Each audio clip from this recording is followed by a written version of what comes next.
करगिल के मेरे भाई बहन और स्कूल जाने वाले बच्चे, आप सभी को मेरा सलाम व झूले। आप सभी ने अभी तक मेरा कल का ऑर्डर देखा होगा डिस्ट्रिक्ट एडमिनिस्ट्रेशन का, जिसमें हमने स्कूल्स में क्लास वर्क सस्पेंड करने के लिए कहा है। मैंने बहुत सारे कमेंट्स देखे सोशल मीडिया पे भी, व्हाट्सएप ग्रुप्स पे भी और अलग अलग मीडिया चैनल्स में, जिसमें कि कई पेरेंट्स ने इसका वेलकम किया इस ऑर्डर को और कई पेरेंट्स बोल रहे हैं कि ये गलत है। इसी सिलसिले में जो रीज़न इसके पीछे थिंकिंग थी उसको एक्सप्लेन करने के लिए मैं आपके सामने आया हूँ। भाई बहनों, आप जानते होंगे कि हिंदुस्तान में जिस हिसाब से केसेस बढ़ रहे हैं, आप सभी न्यूज़ मीडिया में, व्हाट्सएप ग्रुप्स में या अलग अलग सोशल मीडिया पे देखते होंगे कि रोज़ के अराउंड 3-3.25 लाख तक केसेस आ रहे हैं। पिछले 3 दिनों से डेथ्स का आंकड़ा भी जो है 2000 प्लस है और जिस हिसाब से दिक्कतों का सामना करना पड़ रहा है लोगों को, हम नहीं चाहते कि वो वैसी सिचुएशन करगिल में हो। आप सभी जानते हैं कि जोजिला पास 2-3 दिन पहले खुला था, उसमें हमने कुछ इसेंशियल सप्लाइज़ के लिए अलाउ किया था ट्रैफिक को, और यहाँ से भी कुछ हमारे 73 अराउंड टाटा मोबाइल्स और छोटे व्हीकल्स गए हैं जो इसेंशियल सप्लाइज वापस लेके आएंगे। इसी के साथ जोजिला अभी खुल जाएगा जैसे वेदर इंप्रूवमेंट होता है, और आप जानते हैं कि जोजिला खुलने के बाद हमारे बहुत सारे लेबर्स या फिर जो हमारी आवाम है यहाँ पे, जो विंटर्स में श्रीनगर या जम्मू रहती है, वो सारे लोग वापस आ जाएंगे। और हमें थोड़ा सा डर है कि अगर वो कोविड लेके आते हैं साथ में और उनके घर में बच्चों को होता है और बाद में स्कूल जाके और बच्चों को फैलाता है, तो ये बहुत आग की तरह हमारे पूरे ज़िले में फैल जाएगा। तो इसी सिलसिले में इस सारी चीज़ों को रोकने के लिए हमने ये फैसला लिया था कि अभी 1 महीने के लिए हम स्कूल बंद रखेंगे। मैं आपकी बात समझ सकता हूँ कि पिछले साल पूरा साल हमारे बच्चों का वेस्ट हुआ है, बट आप ये भी जानकर खुश होंगे कि ये जो 1st से लेके 12th तक स्कूल्स चल रहे थे, ये सिर्फ करगिल ज़िले में चल रहे थे। पूरे हिंदुस्तान में अगर आप देखेंगे तो हमने 1.5 या 2 महीने के लिए जो अलाउ किया था स्कूल्स को, वो सिर्फ करगिल में था। लेकिन आप सभी को पता है कि कोविड इस बीमारी से लड़ने के लिए उसका प्रिकॉशन सबसे ज़्यादा इंपॉर्टेंट है। उसके ऊपर क्योर इतने जल्दी होता नहीं है, और जिस हिसाब से अभी जो नया स्ट्रेन या जिस हिसाब से केसेस बढ़ रहे हैं, तो उस सब से बचने के लिए हमें प्रिकॉशनरी मेजर लेना बहुत ज़रूरी है। तो इसलिए हमने स्कूल्स को बंद किया है। हम ऑब्वियसली बच्चों के फ्यूचर के बारे में सोचते हैं और उनके भविष्य को उज्जवल बनाने के लिए हम काम कर रहे हैं, लेकिन ये जो 1 महीना है इसमें ज़्यादा खतरा रहेगा बच्चों के लिए भी, आवाम के लिए भी।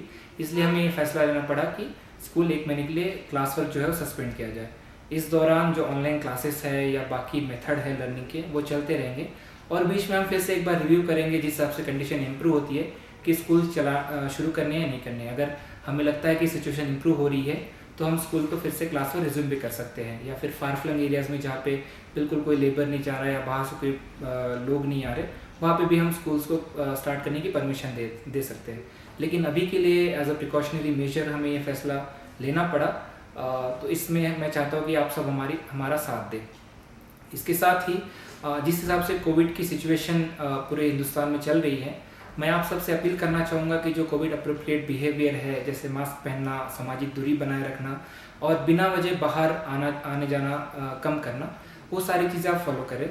बिकॉज़ हमें इस बीमारी से बचना है और आने वाले 2-3 महीने हमारे लिए बहुत ज़्यादा क्रूशियल रहेंगे। बिकॉज़ जिस हिसाब से एस्टिमेट्स है कि इसका पीक अप्रैल मई में होगा, मई मिड में होगा या फिर जून तक जाएगा। तो हमें हमारे ज़िले को, हमारे आवाम को, हमारे बच्चों को, बुज़ुर्गों को, सबको बचा के रखना है। तो इस सारी चीज़ों में मुझे आपका साथ चाहिए। बिकॉज़ सिर्फ गवर्नमेंट ऑर्डर निकाल के या फिर किसी को कुछ बोल के हम इसको इम्प्लीमेंट नहीं कर सकते। इस सब में आवाम का साथ हमें बहुत ज़रूरी है। बिकॉज़ आवाम ही अगर प्रिकॉशनरी मेजर्स लेगी तो हमारा ज़िला और हमारी आवाम बच के रहेगी इस बीमारी से।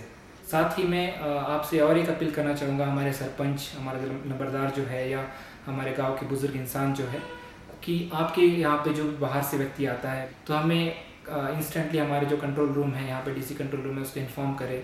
उन लोगों को जो बाहर से आ रहे हैं उनको स्ट्रिक्ट होम क्वारंटाइन के लिए कहे, या फिर जो बाहर से लेबर आ रही है जो आपके गांव के आसपास रहती है, वो भी इंश्योर करे कि वो गांव में या बाकी जगहों पे भटके ना, वो अपने कैंप में ही रहें।